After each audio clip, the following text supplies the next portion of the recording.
What's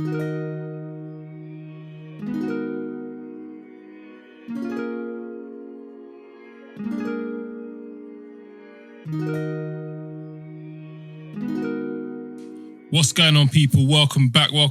Yes. Myself again with your boy Lex. Shubbz here. And we got another guest for you guys. Just want to introduce yourself. What's up, guys? My name's Adam. I run a social media agency here in London called Selfcare.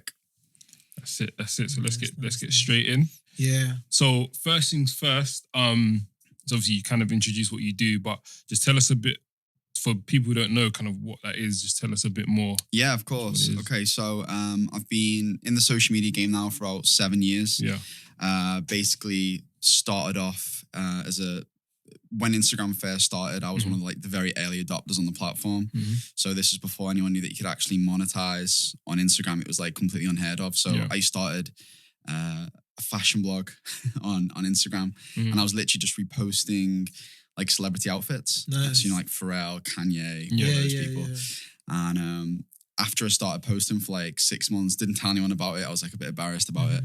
And it started to kind of get some traction. And after about 8 or 9 months, just someone slid into the DMs at a company and was like, "Oh, how much do you kind of charge?" And I was like, "Wait, you can actually make money from Instagram?" That was it was groundbreaking. I was still in uni at the time. So basically, moving forward with that, I basically started to approach other fashion pages and stuff and say, "Hey, if I contact some brands for you guys, can I get commission on sales and stuff to obviously sell ad space on their platforms as well?" So that's when the mini agency kind of started. When I was still in uni at the time. I was not focused on uni at all. I did study marketing actually, but I'm not gonna lie, I literally learned nothing, which is actually valuable to me right now. For sure. Life experience was good at uni, but just moving forward with that, that kind of just started to take off, and I started to buy and sell social media pages, so Facebook and Instagram pages with high followings. It was usually 50k plus, and I'd basically try and flip them. There's these websites and different type of softwares you can use to do it securely and stuff. Okay. And then after 2 years or so, I got just really good at just organically growing pages. And I kind of started realizing that this is something which a lot of brands and companies really, really struggle with. Not just organic growth, but also things like content strategies, how to post, when to post. They're just completely lost with it. So that's when I formed Selfcare officially. So right now, Selfcare is kind of a one-stop shop for brands and individuals as well. So we offer things like social media management, viral growth, influencer campaigns. We do the content creation, graphic design. The whole thing kind of revolves around the whole viral side of things. That's where my kind of speciality is. It's just literally just from the very beginning, just knowing how Instagram works and how it changes. And a lot of people, the thing is, Instagram itself is never the same every single day. It changes day in, day out. The algorithms, what people like, what they favor, the type of content, etc. So I try and stay on top of it as much as possible. But in a nutshell, that's pretty much what Selfcare is. Amazing. How did you kind of get to that stage where you're okay, I'm going to make this a proper business, I'm going to put structures in place, and I'm going to build a team?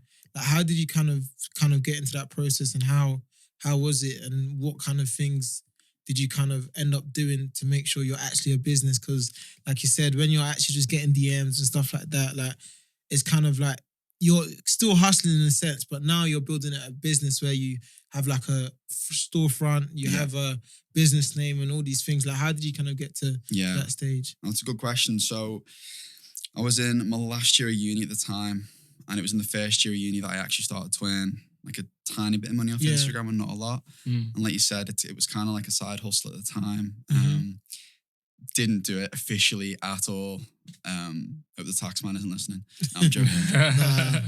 Didn't do it officially at all because I didn't really know how to or what was going on really. But I think it was when I started to pick up some clients that were actually very well known. So instead of it just being some very small startup brands that were buying ad spaces, most of it was when a big brand, I remember it was a brand called GFN, they're called now, but Good for Nothing Clothing. They sold in Fort Asylum. Yeah.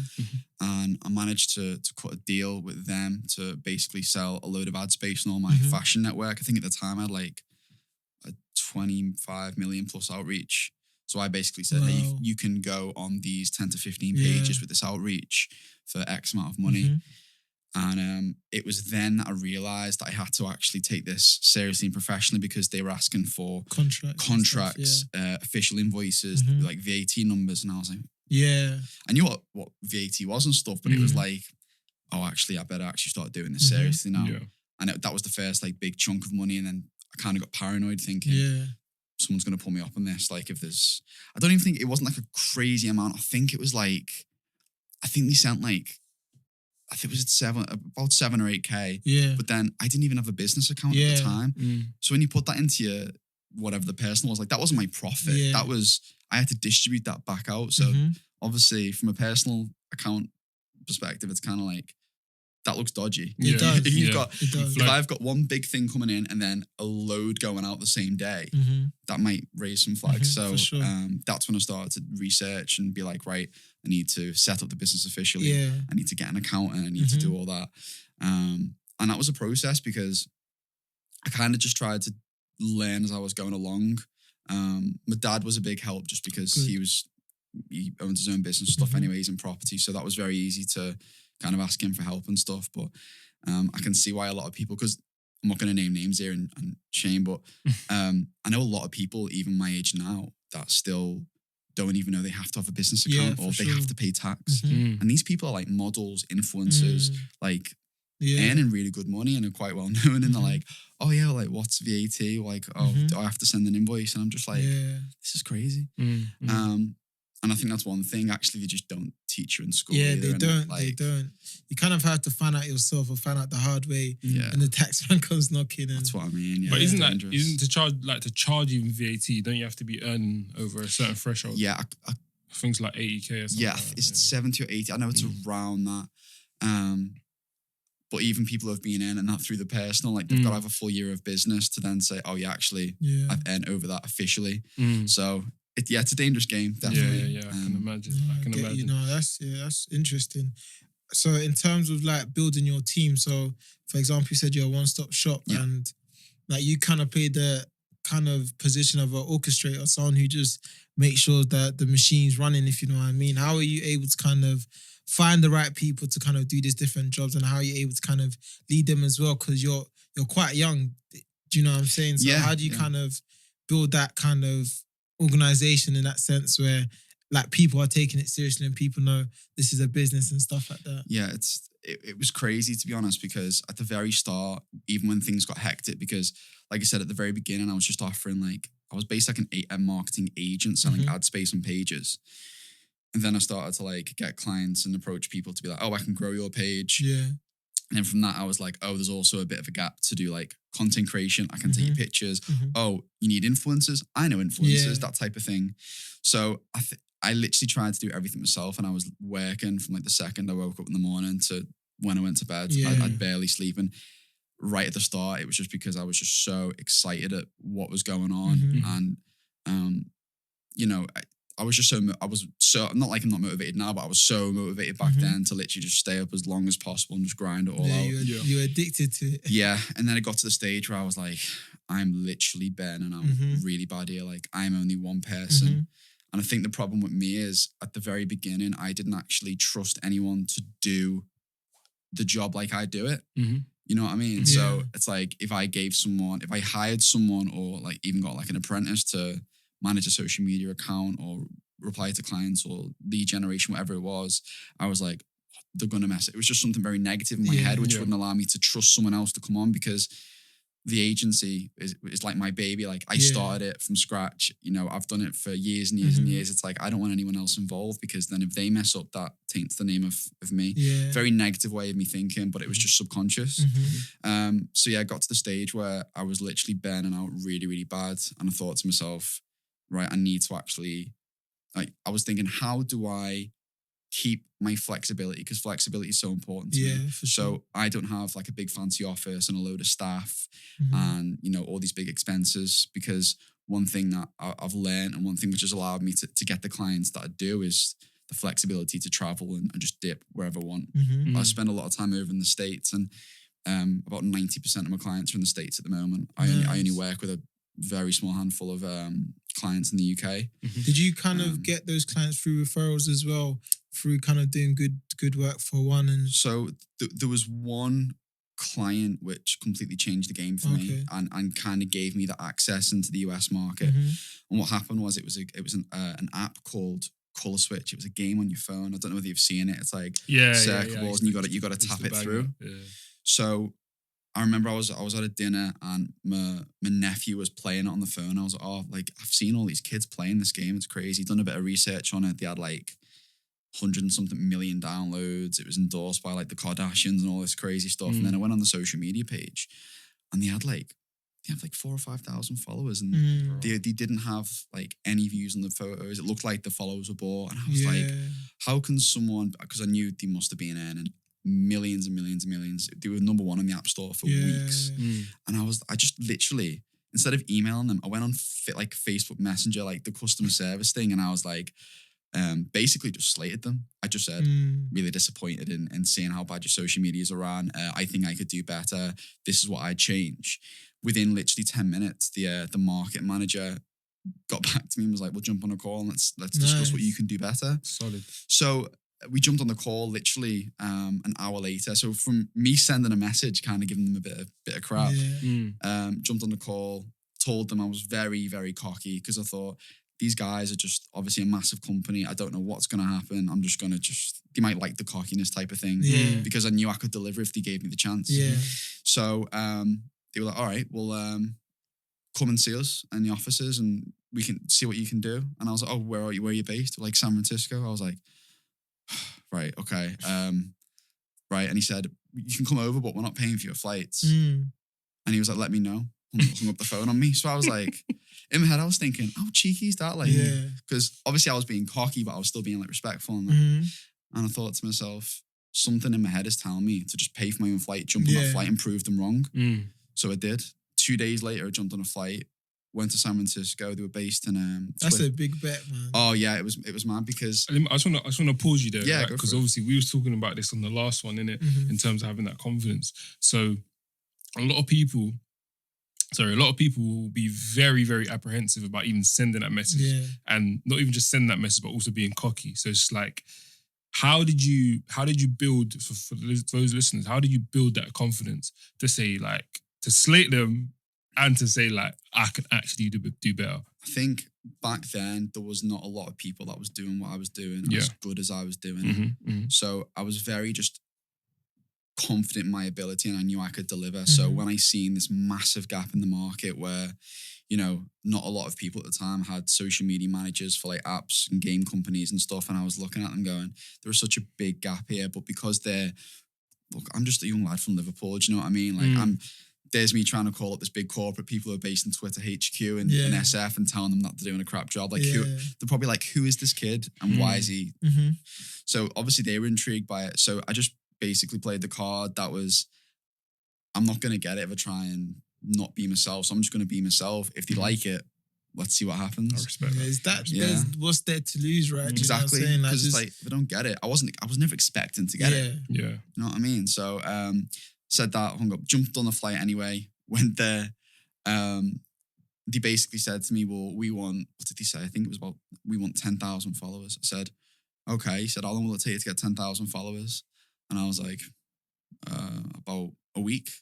And they were like, right, we'll pay for your hotel while we're doing the test, but you're not getting paid to do it.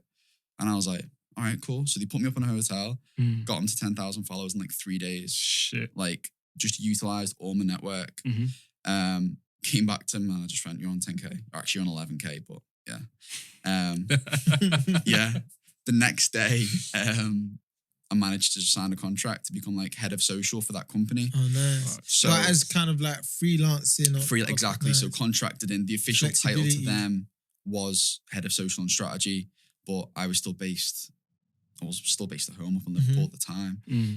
But I'd still dip back and forth while I was working with them. But basically that one client opened a number of doors because so many other companies and connections worked directly with that company.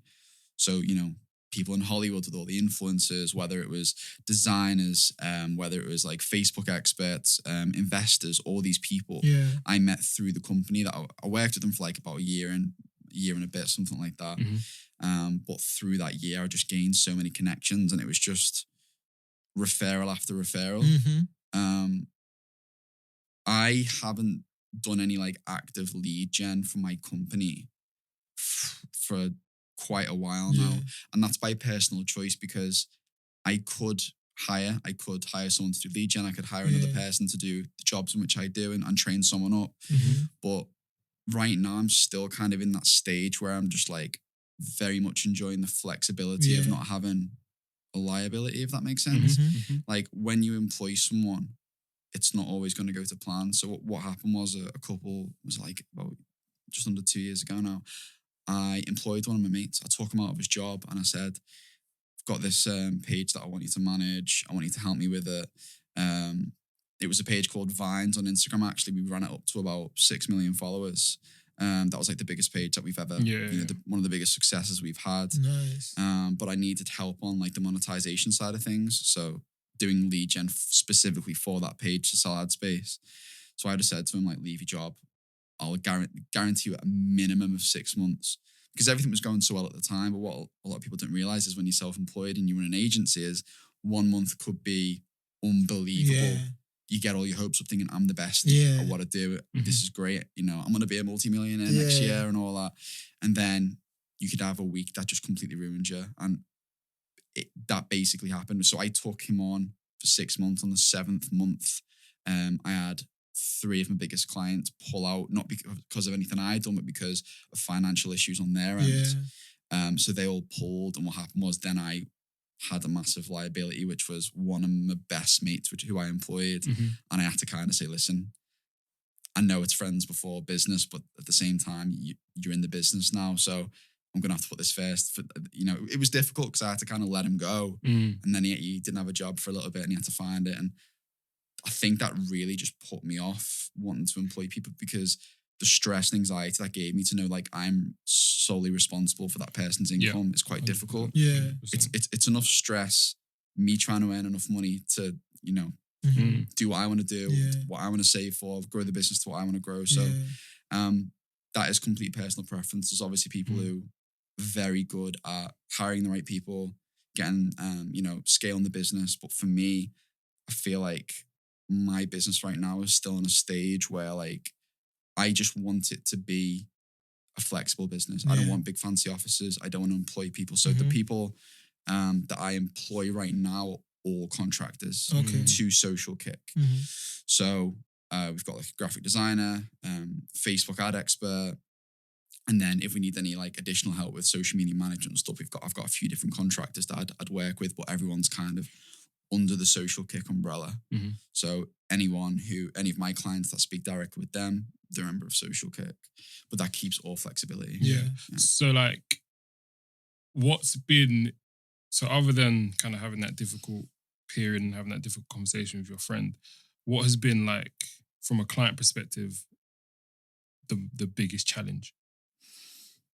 I think one of the biggest challenges for me is not one client is ever the same. And because I kind of fell into the whole agency game, and because you got to remember, like, I'd done it as a hobby first, right? And then I was like, oh, you can make money from this. And then from that, I just kind of adapted to the demands of the people who were coming to me. And, I did do lead generation at the start a lot more. So a lot of these brands were like, oh, can you do this? Can you do that? And I was like, can't do this, can't do that. Or there's a massive difference in like a startup company who, could WhatsApp you and just be like, yeah, cool, call you whenever. And it's just very, very laid back and chill to, the multi-billion-dollar companies that I do like social strategy and like consultancy for, where it's like, you've got to go through so many layers to get something signed off to be able to function. Yeah, that's a struggle. So, I still work with some like low-end startup companies, and then I work with some absolutely massive companies but I actually prefer working with the people I've got direct access to because they're easier to, like, I'm a very laid back person. I had to learn about the corporate world. I had to learn, how to, like email etiquette and all that stuff to make sure you come across in the right way instead of just being able to like, yo, I've got this post up, or what do you think of this, or I've grown your X amount. Yeah, so no, I definitely get what you mean. So do you also kind of, how it sounds like you qualify your clients as well? Because like, for example, like when I kind of started freelancing and stuff like that, I was taking every client coming my way because money's money, right? But do you now kind of get to that stage where you're qualifying your clients, and what type of characteristics or kind of qualities do you put in place before kind of signing off a contract? Because like for you being laid back, you're kind of more cautious of who you take on, so you don't have that headache, if you know what I mean. Exactly.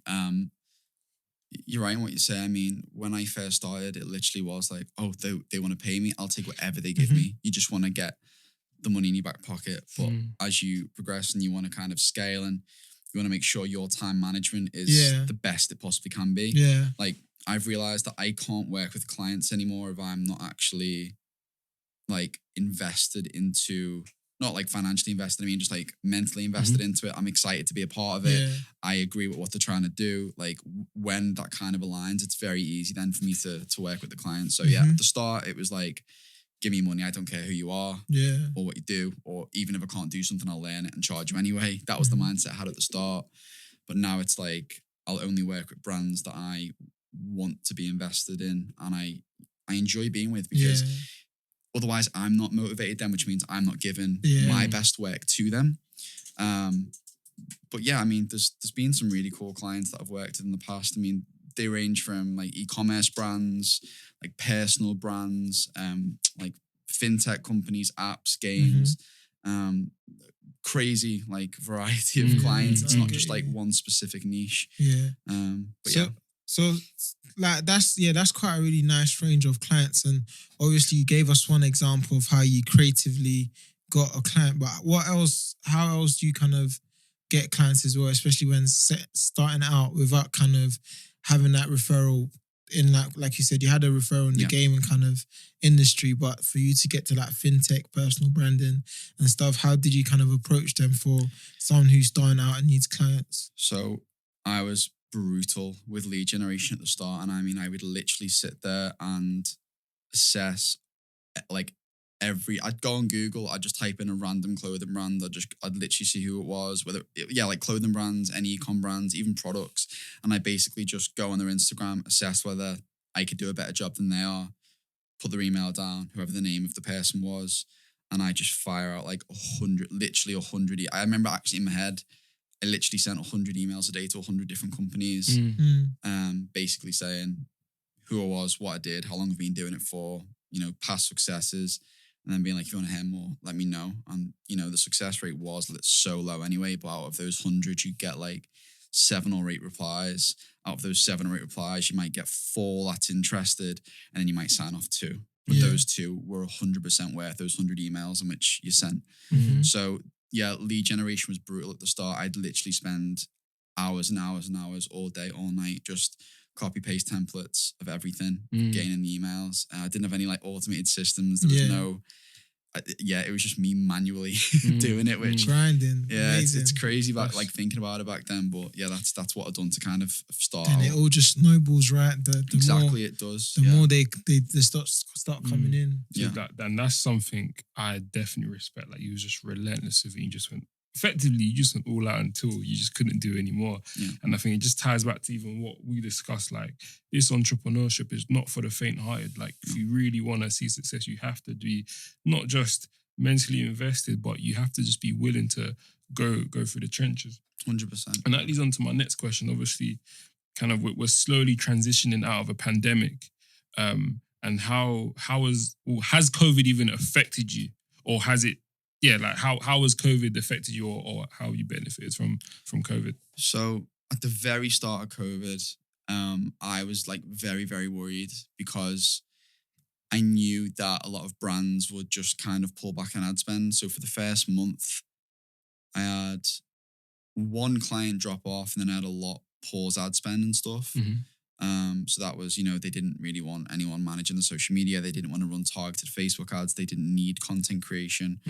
So I was like, oh, crap, this is going to be difficult. But funnily enough, the second month of everything kicking off, everyone, I think, started to realize how high the retention was on social media. And they thought, oh, we can actually take advantage of this. And I was telling everyone, you are never going to get a time like this again where you have the entire world indoors looking at their phone. Like the average time people are now going to spend on their phone is at least going to double to triple. Like, this is a massive opportunity. Like, what are you waiting for, type of thing. And everyone started spending again. Everyone upped all like the influencer campaigns. Everyone wanted social media pages created and grown. Everyone, just really, like, lead generation was great. Well, it was mostly referrals, like, who came through. But it was crazy. So I'd say COVID actually benefited me in a way, just because I think the marketers or the companies that knew what was going on knew that this was a massive opportunity. But obviously I'm very blessed to be in a world of social media where, I can, as long as I've got a laptop and a phone, I can do anything. I'm only ever going to be targeting people on laptops and phones. I don't do anything physical. I don't run events. Social Kick doesn't run physical events. It's just solely online, everything we do. So it's crazy thinking like the world we live in now, but it's amazing, like, the benefits which obviously it brings. So like, it's sounding like it was like a gold rush, like really, and she just really taking advantage of the opportunity that came with it. Like you said, no one was on the phone that much. So even with that came, like, you had to kind of double up and step up another level to kind of reach that demand. And that's kind of the same with when you said you entered this world through the gaming industry and you were able to get more referrals. How are you able to kind of keep up with the demand as well? Because at every kind of level, there's another kind of ask from you where you kind of need to step it up, or you kind of need to widen your horizons. How do you kind of go through that process, if you know what I mean? I didn't keep up at the start. I burnt out. I went through a stage where, like, I was never switching off. Like, I'd be having a drink on nights out with the boys, and I'd literally my head would just be buried in my phone. Wake up in the morning, first thing I do is look at my phone. One thing I realised was the reason I burnt out was I was never given enough time to myself. It was always like, I was always accessible. That's the thing. That was the mistake I made, which means that everyone was a priority over myself. I didn't give myself any time. Like, I didn't even have a glass of water in the morning. I didn't even step out of bed, and I'd take like 3, 4, 5 calls in the morning and do whatever tasks I needed to do. Like, some people would say that's productive because you've done it before you even got out of bed, but it was just a burnout because it was no, I just didn't have any time for myself. So in terms of the way I manage the demand, like I said, I'll only ever take on clients that I'm like heavily invested into. And there's always been like a nice balance of the clients that I have, in terms of if there is a bit too much or there's a certain task that I can't do, it's very easy for me to just contract it out. And I've got my trusted circle. Do you know what I mean? I don't just go on Upwork.com or Fiverr and try and hire someone to do it. These are literally people who are trusted over the years that I've been working and tested with certain people. Like, it is a very close circle. And a lot of them are, very close friends. That's good. That goes back to, I was just saying that it's so important to build the right team and build a solid team. But you also touched on a really good point. So obviously we're called Hustle Smart, so we talk about hustle. But over kind of episodes, you're kind of understanding more the importance of like self-care and stuff like that. So like, as an entrepreneur, full-time entrepreneur, you're responsible for your own time, like you said, time management, everything. How are you now able to kind of put yourself as a priority and make sure you're not burning out as much, or you're making sure you're giving yourself enough time to just enjoy life and the fruit of your labor as well? How would you say you kind of go about that for those who may be in a similar position? I try and just limit my phone time in the mornings and the nights. So when I get up in the morning, the phone stays in airplane mode or do not disturb. And I'll do everything I need to do in the morning, have breakfast, get a shower, get ready and stuff, without thinking about clients or what I've got to do, etc. Just kind of clear my head a little bit and listen to some music, whatever it is. Sometimes it's just a little bit of an escape like that you need before diving in head first to work. Sure. A massive issue that I ran into from the start was, like I said, the majority of my clients are in the States. So because they're in the States, mostly on the West Coast, they're so far behind, which means my day's ending and they're trying to get hold of me. So it could be like 6, 7, 8, 9 at night, and they're like, "Oh, Adam, have you done this? Can you do this for me now?" And I'm like, "I'm just ready to go out for dinner or chill with the boys, whatever it is." I didn't really care at the start. I just, was working into all hours of the night because that was normal for them. But I realized it was so bad for my mental health and the way like I was just functioning in the day. I hate going to bed at like 5 a.m. I'd rather, get an early night, be productive in the morning on my schedule. But it's different for me because the majority of my clients are in the States. So I need to kind of work around the US time zones a lot. But I've told all of them recently, very recently actually, that there's a cut-off period in my day where like it doesn't matter what time it is. Like, so if you want me to do something, make sure you tell me so I can do it the next day, and then we'll talk about it and discuss. That's good. It means the window of us being able to kind of communicate is smaller, but I can't live here and be on LA time all the time because it just fried my head so bad, and it just ruined a lot. Like nights out, dinners, even like my family getting pissed at me. It was just, I can imagine. Yeah, there is a lot of sacrifices you've got to make with that, and I would, there's no rule book for this. Yeah, there's not. When you're an entrepreneur, 100%. When you're hustling and that, like every business is different, everyone's experiences are different, and it was difficult to start. It's a lot easier now, but I think just because I have to do it day in, day out. I get you. That sounds like you kind of started building some systems around it to make sure that like the business can kind of operate without you really having to be there in a sense. Just like you said, if you need anything done for the next day, let me know by this time and you'll get it done.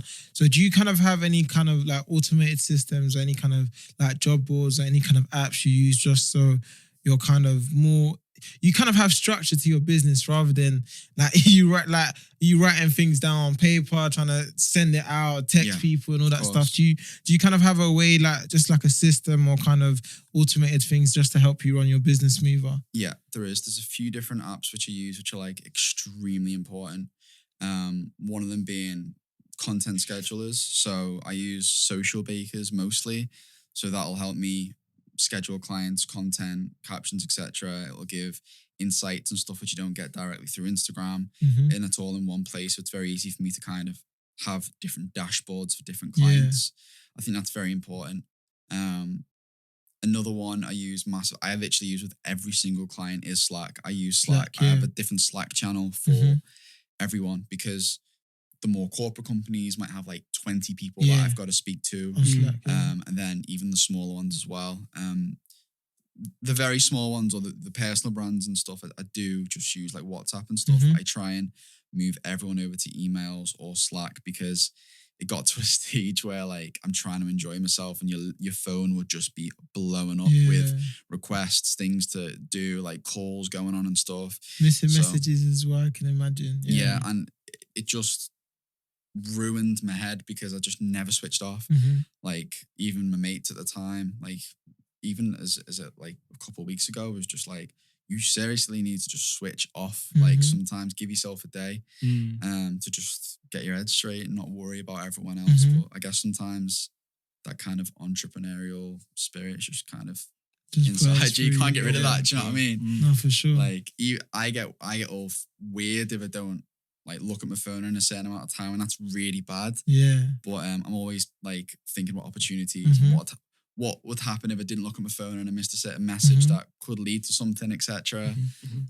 I get you. Yeah. I guess like right now, how it sounds is like you're also trying to find a balance. Like you're quite self-aware of kind of how you are and the thing. So it's good that you're still just trying to figure out the balance. But like you said, once you have that fire inside of you, you can't really put it out. And that's good. Like you just keep kind of just going off that fire, but also trying to find that balance as well. Yeah. It's a daily battle, you know, like I'm not going to sit here and be like, I've got it all sorted out because I genuinely haven't. I've been doing this for years and I haven't managed to finesse it at all yet.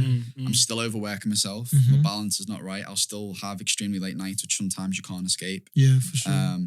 You know, there'll be days or weeks where you're just so consumed in work, your diet goes to shit, you don't exercise, and that is still a daily battle. That is something which it is difficult, but you know, self-care is so important, and that's becoming a lot more apparently just visible to me. Recently. I think you touched on it before, right? But how do you ensure that, obviously within the market that you operate in, within the time you're operating in as well, how do you ensure that you maintain a competitive advantage?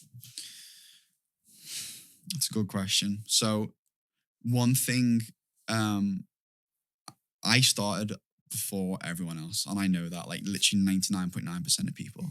So when people say, oh, how have you been doing this for 7 years? I'm like, no, I was literally one of the first people to monetize Instagram, and I genuinely believe that. At the time, I had one of the biggest networks that anyone had out of anyone, even before it was an agency, which gives you that competitive advantage. And then in the influencer space, which is probably where my biggest advantage is, I run a lot of influencer campaigns. That's kind of turned into the bread and butter of the company, is running influencer campaigns for brands. The biggest advantage I have there is because the influencers, my friend circles, my groups, everyone around me, it sounds bad to say, they are like influencers. Like I literally, I've seen your page, bro. Yeah, it's crazy though. I literally just fell into that. People are just like, oh, you only hang around with influencers and celebrities. I'm like, I genuinely don't. It's just, I think when someone's on that level of, hustle, the level of, not influence, just someone who has the same drive as you and is in the same industry, it's very easy to get along with them, and that's just what I fell into. So, the influencers look at me as one of their own, but I'm like the business guy in the influencer I groups. get you, for sure. So the brands like work with me because I'm very easy to work with. I'm very direct, and I'll always give them 110%. I'll always try and over-deliver. The influencers like working with me directly because they just look at me as one of their own, and it's like I'm already integrated into everything. So from both sides, it works perfectly. A lot of these influencers don't, want to be approached by like corporate companies. They can't be bothered. They're just, a lot of influencers are quite lazy in that sense. They just want to be given money, and a lot of them do just get money. But I kind of know the mindset of a lot of them, so I know how to approach them, how to get deals for them. And the kind of like sweet spot for me at the moment is a lot of influencers don't want managers, but they also don't want to put the work in. They don't want managers because they don't want people to take percentages off them, but then they don't want to put the work in because they're not that business orientated to sit there and do lead generation for themselves. So I kind of come in and be, I always preach flexibility. It's always work flexibility as well, in terms of, I say, look, I'm not your official manager, but if I bring you a deal, I should be able to get X% because it's money you wouldn't be getting anyway. And then the brands like work with me because I'm so efficient, and usually I can get cheaper rates anyway because they're in certain circles. It just kind of goes around in a circle like that. So in terms of competitive advantage, that's pretty much it. The integration and the knowledge of the industry, the knowledge of who sells, who doesn't sell, who'd fit certain brands, and as well as having like quite a strong social presence already. If you run a marketing agency and you're saying you can grow someone X amount of followers or get them in front of X, Y, and Z, and you've got a page of 400 followers.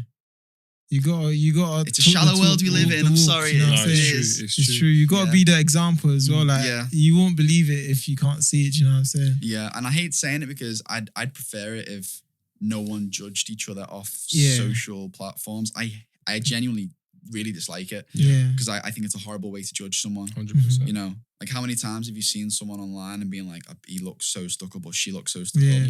You've met them and been like, you're so chill. For sure. So it's definitely. I get you. Do you think like some people kind of look at your page and kind of they build a preconceived idea of kind of who you are, what you're about, and kind of not work 100%, because people who just skim over my page just go, oh, rich boy with daddy's money who travels the world. And I'm just like, they don't see the behind the scenes. No, I definitely get you. I still get comments like that today. Like, serious? Yeah, I get. There's people who used to leave comments on my pictures and be like, how? What did it say? I had one. It was really funny. It was like, please, like the comments as if like he was talking, and it was a picture of me on the phone. And someone put like, please daddy, give me more money for fake followers. And I was just like, these people are literally going out of the way to try and drag someone down who's built up a presence, who's done something with themselves. But then that's all about your personal branding as well. So that means that I'm not doing a good enough job to show people that you actually and offer value to people. I think that's what a massive issue at the moment on social media is people not offering value. And that's what I'm trying to transition to at the moment. But just offering value, whether it's advice, recommendations, or like motivation, whatever that is, and just kind of fit that in with my feed because, you know, I think I get you. No one's really, a lot of people aren't doing that. There's a very small percentage of people doing it right and using their influence for good. I get you. Well, I think this is you're the perfect person to ask about this, yeah. Go on. So Hustle Smart page, we're currently on like 960 something let's get followers. Accurate. So we need you guys to follow us because we need to touch 1K very soon. 960 960 followers. It's been all organic. All organic. So we got the social media guy right here, yeah. Have you got any tips for us, bro? Just in terms of like you even said, just offering value and stuff like that. But how can we kind of grow our presence more? Because like you said, social media is kind of where the world's at right now. So for businesses, for personal brands, how can you kind of grow your following on Instagram? I think before even answering that question, let's just give a bit of context of what we do because we take pride in kind of being honest, being ourselves, and just keeping it real. But then also just kind of putting across the correct message and showing that, okay, like we're just like you guys, but you know, we're just doing X, Y, and Z. You guys can also do X, Y, and Z. Yeah. You know what I'm saying? I think reputation is everything online. So when people land on the page, brings me back to my point before, like everyone will judge you. Like if you've got 900 followers instead of 90,000, they're going to build a certain perception in their head, aren't they?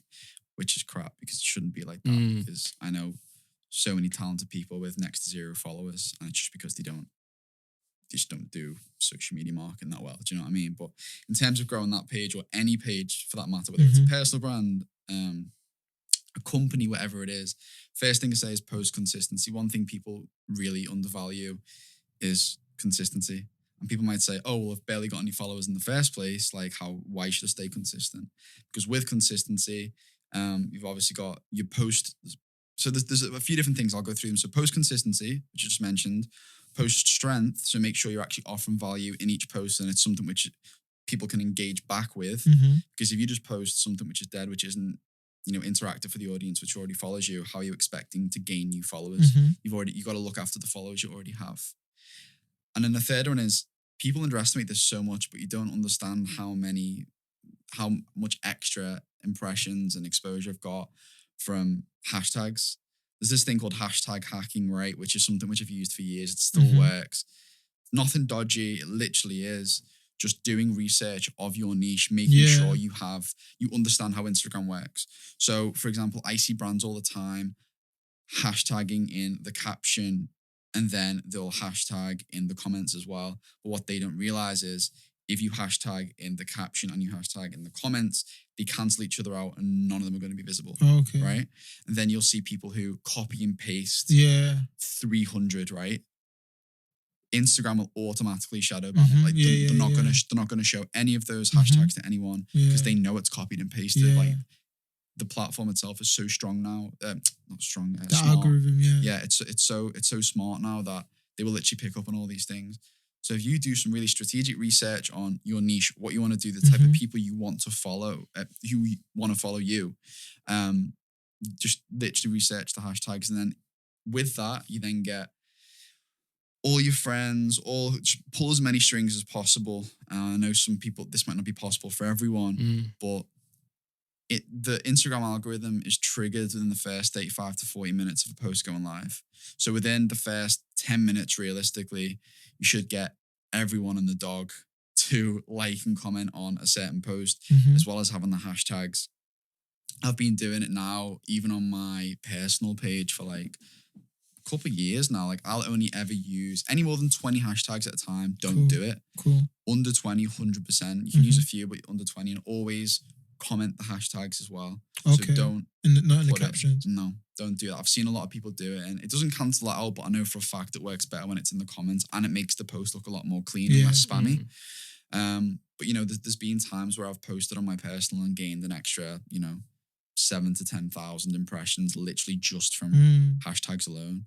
And then on one of the bigger pages, I remember we got like an extra 57,000 impressions just from hashtags.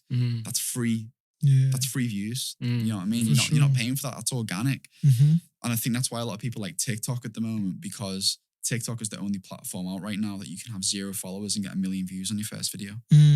Because the algorithm favors new content, new creators, and hashtags. So that's like the driver. The hashtags are the only reason you're ever going to get seen on TikTok. And I think people are underestimating the importance of it on Instagram as well. So amazing. All noted. I'll be listening back as well and applying it all. So I hope 100%. You guys are too as well, because it does make a lot of sense, and you're the guy as well. You're the one who we can really trust. 100%. I appreciate that. But man. So we just want to quickly know kind of what's your plan going forward for the future. What do you have in stock? Kind of. Also shout out your podcast as well. We love when we kind of see other podcasters, because there's so much information and value you have as well that you can share. So please shout out your podcast as well, so our followers can check you out as well and learn more from you as well. Yeah, thanks, man. So the YouTube page is just under my name, which is Adam Mark Jordan, and it's the Social Kick Podcast. Basically, it's just a podcast that interviews and has conversations with mostly just people that I know in my friend group. So the influencers, the models, the entrepreneurs, just everyone who's had success, and basically trying to break down their experiences and just trying to find the truth behind social media, which is kind of away from the feeds. So Nice. And what do you have planned for the future? What's next in stock for you? So at the moment, I'm actually going into music a lot more. So I've just taken on, it does all fall under the same umbrella to an extent. I've just took on my first artist called Jack Duff. Nice. He is a young lad from Dublin who was in a YouTube group. Basically, I picked him up when he went independent. So music's always been a massive passion of mine from the very, very beginning. And what I realized was, if I'm actually going to follow my passion, it'd be a way to do what I'm very good at and put it into things that I'm passionate about, which is music. So bringing that marketing over to the music side of things is going to be really interesting. I've only been doing it properly now for just over a month. But within that month, I've already started to learn so much, and I've had some really good successes as well. So over the next year or so, I really would love to do maybe not a full transition, but really put my priority and focus on the music side of things, and just seeing how I can kind of disrupt the music industry with the knowledge and stuff that I know from everything else. Nice. Yeah. Amazing, man. So quickly, where can our followers, listeners all kind of find you? What's your social, so they can keep in touch with you with your journey as well? If they got any questions, I'm sure you don't mind if they reach out. For sure, yeah. No, my DMs are always open, to be honest with you. I think a lot of people actually don't, because they think I don't see it. I literally see every single DM, everything. Yeah, guys, don't be shy. You've heard him now. Yeah. I'll be waiting for all these DMs now. But on Instagram, it's Adam Mark, ITS, Adam Mark, all one word. Nice. Don't really use any other platform, which is bad for a social media marketer to say. But Instagram is probably where I'm most active. Solid. And then before we tune out, we have this thing, we do a word of the week. Okay. So, Adam, what's your word of the week, man? Gratitude. Amazing. Love that. Solid. Yeah. I'm big on gratitude, so it's so nice to hear that from you as well. It's been a big thing for me this week, just kind of taking a step back from everything. I think it's very easy to get caught up in successes and losses and stuff, and when you kind of take a step back and realize how far you come and what you actually have, gratitude, that keeps you grounded and keeps you motivated. So 100% amazing. Nice, best way to end it. Definitely. And there you have it, guys. Yep, another one. Wrapped up. Make sure you like, follow, subscribe, hit us up. Hit up Adam if you have any questions. And stay tuned. Thank you, guys. And remember to always focus on things that move the needle. Bow. Thanks, Adam, for coming. We do really appreciate it, man. Honestly. Solid.